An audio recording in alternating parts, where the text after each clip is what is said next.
Nawala si Elizabeth. Nagkaroon ako ng sakit sa puso.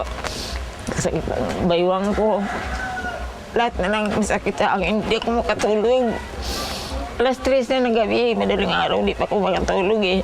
Dito, dati si Elizabeth ang gumagawa nito.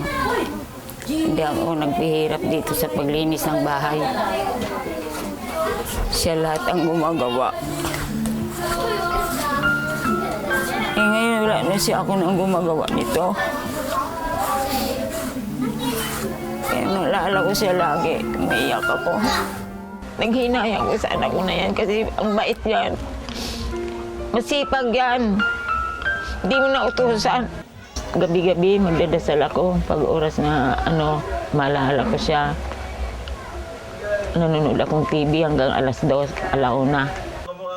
May sa albularyo ako nagtingin mga kuwan dyan. Hula. Kung buhay pang anak ko, sabi nila buhay. Pero lakad lang daw ng lakad. Kung saan siya abot. Nagiging naman siya ng pagkain. Pinibigay naman daw siya. Anak, umuwi ka na. Iniling ko sa itaas. Huwag na kukunin hanggang hindi ko makita ang anak ko. Huwag na ako kukunin muna hanggang hindi ko makita ang anak ko. Patay man siya o buhay, basta makita ko siya bago ako mamatay. Yun lang ang iniling ko sa itaas. Gusto ko mabalitaan kung nasaan na yung anak ko ngayon, kung buhay man siya o patay. Gusto ko makita siya, patay man siya o buhay. Totally nakita ko siya rito for 1 week. Saan tayo turo mo dito? Ito. Nakaupo siya rito. Tapos sinuway siya ng security kasi bawal kasi dito. Tapos and then pumunta siya pa ganon. Hindi na ho siya bumalik. Simulat sa pool noon. Sa panaginip ko kasi umiiyak siya, ayaw malit. Ito po. Ay, paglilingkod po sa'yo. Ito pong anak kong nawawala. Baka sakali kung nandito siya. Ilang taon na mo siya? 46 po. 46? Anong pangalan? Elizabeth Enriquez. Elizabeth Enriquez. Opo.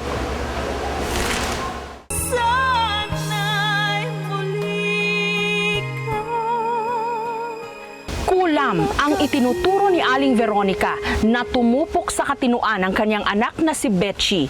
Pero kung sino man ang kumulam kay Betchy, hindi na siya interesadong malaman pa. Ang mahalaga, mahanap muna niya ang kanyang nawawalang anak. Impyerno kung ilarawan ni Aling Veronica ang kasalukuyan niya ngayong pinagdaraanan. Mahina na nga ang kanyang katawan, tila naninikip pa ang kanyang kalooban. Nawawala kasi ang kanyang anak na si Betchy na may kapansanan pa man din sa pag-iisip. Nawala si Elizabeth. Nagkaroon ako ng sakit sa puso. Sakit ng baywang ko. Lahat na lang masakit sa akin. Hindi ako makatulog. Alas 3 na ng gabi, madaling araw, hindi pa ako makatulog eh. Malinaw pa kay Aling Veronica ang pinag-ugatan ng lahat. Nung nakaraang taon, masayang nanunood ng telebisyon si Betchy nung sawayin ito ng ama. Wala ka nang ginawa kundi manood ng TV. Kasi masyado sa malapit sa TV. Pinakaalis niya ng konti. Nagtampo siya. Umalis. Labis daw na nagdamdam si Betchy sa nasabing insidente kaya tila minabuti na lang nitong magpakalayo-layo mula sa kanilang lugar sa Santa Mesa sa Manila. Ang simpleng pagtatampo na uwi na pala sa paglalayas. Elizabeth ang tunay na pangalan ni Betchy, 46 years old. Bago ito nawala, madalas daw sumasakit ang ulo nito at tila hindi nito makontrol ang kanyang kamay sa pagsusulat ng kung ano-anong bagay. Kalimitan din daw itong may naririnig na bumubulong-bulong sa kanyang tenga. Ang sakit niya, depressed. At saka shock. Nervous breakdown. Ngunit hindi naging balakid ang nasabing kapansanan para hindi maging kapaki-pakinabang si Betchy sa kanilang tahanan. Dito, dati si Elizabeth ang gumagawa nito. Hindi ako nagpihirap dito sa paglinis ng bahay. Siya lahat ang gumagawa. Eh ngayon wala na siya, ako nang gumagawa nito. Kaya naalala ko siya lagi. Umiiyak ako. Naghinayang ko sa anak ko na yan kasi ang bait yan. Masipag yan. Hindi mo nautusan. Si Aling Veronica ngayon, pilit nilalabanan ang matinding kalungkutan. Gabi-gabi magdadasal ako pag oras na maalala ko siya. Nanonood akong TV hanggang alas 2, alauna. Lahat na ginawa ni Aling Veronica, malaman lang ang kinaroroonan ng nawawalang si Betchy. May sa albularyo ako nagtingin mga kuwan dyan. Hula. Kung buhay pang anak ko, sabi nila buhay. Pero lakad lang daw ng lakad. Kung saan siya abot. Nagiging naman siya ng pagkain. Pinibigay naman daw siya. At lalong lumakas ang pag-asa ni Aling Veronica dahil sa mga huling balitang narinig niya tungkol sa kanyang anak. May mga kapitbahay kasi si Aling Veronica na nakakita kay Betchy nung nawala ito. Ayon sa kanila, huli raw nilang namataan si Betchy sa mga sumusunod na lugar. Mula Quiapo, nakita raw itong sumakay ng jeep papuntang Pasig. May nakakita rin daw kay Betchy na nakatambay sa harap ng Villa Regina Building sa Bambang sa Pasig. Kaya ngayon, nananawagan si Aling Veronica. Anak, umuwi ka na. Iniling ko sa itaas. Huwag na kukunin hanggang hindi ko makita ang anak ko. Huwag na ako kukunin muna hanggang hindi ko makita ang anak ko. Patay na siya o buhay, basta makita ko siya bago ako mamatay. Yun lang hinihiling ko sa itaas. Gusto ko mabalitaan kung nasaan na yung anak ko ngayon. Kung buhay man siya o patay, gusto ko makita siya. Patay man siya o buhay. Andres, alis muna kami. Hanapin ka namin si Elizabeth. Sana matagpuan nyo. Sige. Kasama ang kanyang inaanak sa kasal na si Rose, sasamahan namin si Aling Veronica para muling hanapin si Betchy.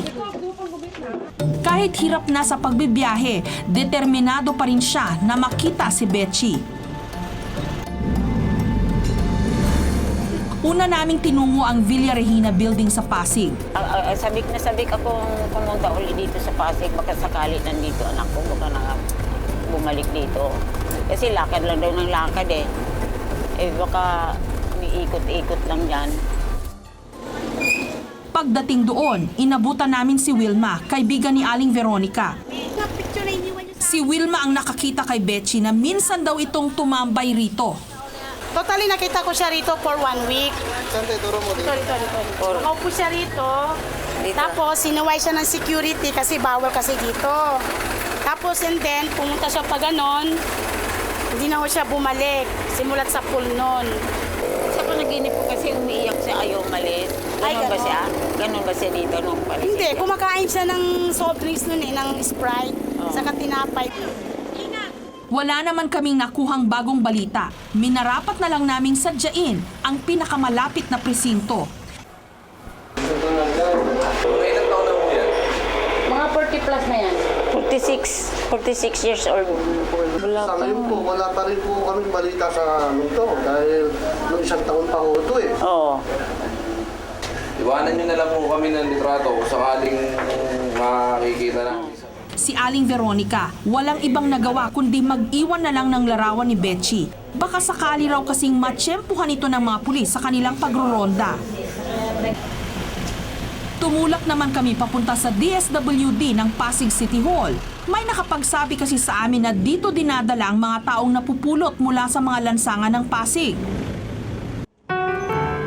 May ilang palapag din ng hagdanan ang inakyat ni Aling Veronica, ngunit hindi niya inalintana ang pagod. Pilit inihahakbang ang mga paa, umaasang sa ilang saglit lang, mabubungaran na ang kanyang anak. Last year po ito na Oo. Sa May 2 years na. 1 year. 1 year na. Dali last year po na-receive namin to na may Oo, mister ko po. gusto ko na lang po pangalan nyo tsaka address niyo para ako sakaling may mag-ano sa amin, may mag-endorse sa amin ng sa kanya dito. Kontakin na lang po namin kayo uli. Sa ikatlong pagkakataon, bigo na namang nilisan ni Aling Veronica ang lugar na pinagtanungan. Sa mga loob ko, sakit ang... Umiiyak ka sa loob. Masakit masakit ang ulo mo. Ganon. Ngayon, ganon ang naramdaman ko. Sana mangyayaring makita ko na yung anak ko. Palubog na ang araw nung nakarating kami sa aming huling destinasyon, ang Sanctuary Center sa Mandaluyong. Lahat daw kasi ng mga napupulot na babaeng may kapansanan sa pag-iisip, dito dinadala. Parang sirang plaka na namang inulit ni Aling Veronica ang pagkukwento tungkol sa kanyang anak. Ito po. Ay, paglilingkod ko sa'yo. Ito pong anak kong nawawala. Baka sakali kung nandito siya. Ilang taon na mo siya? 46 po. 46? Anong pangalan? Elizabeth Enriquez. Elizabeth Enriquez. Opo. Baka na may... Sorry, Lola, wala ako kami. Basta yung may palatandaan po itong may pilay sa kaliwang kamay. Lola, isusulat ko ho dito yung pangalan niya. Opo. Para halimbawa kung may magdadala ho dito sa kanya, makontak namin kayo. Opo. Tapos na ang isa na namang araw ng paghahanap. At dahil madilim na, wala nang ibang nagawa pa si Aling Veronica kundi ang umuwi. Ngunit kahanga-hanga siya dahil sa gitna ng kadiliman, maaaninag pa rin sa kanya ang liwanag ng pag-asa. Balang araw, magkikita silang muli ng kanyang anak. Kahit na hindi natin natagpuan yung anak ko, maligaya na rin ako dahil naghanap tayo ng mabuti sa kanya. Nagsisikap tayo na para makita siya. Sana nga may awa si taas makita natin sa huli. Hello po! Kamusta ho kayo? Alam nyo ho, bago po kami nagtampok ng mga reunion stories sa KMJS, nauna na po dyan yung aming programang Sana'y Muling Makapiling at Reunions sa ganyang mga kwento. At ngayon, ang good news po, mapapanood nyo na ang full episodes ng mga ito. Mag-subscribe lamang po sa GMA Public Affairs YouTube channel at ganun din po sa GMA Public Affairs Facebook account. Kita-kita po tayo at mabuhay po ang mga pamilyang Pilipino.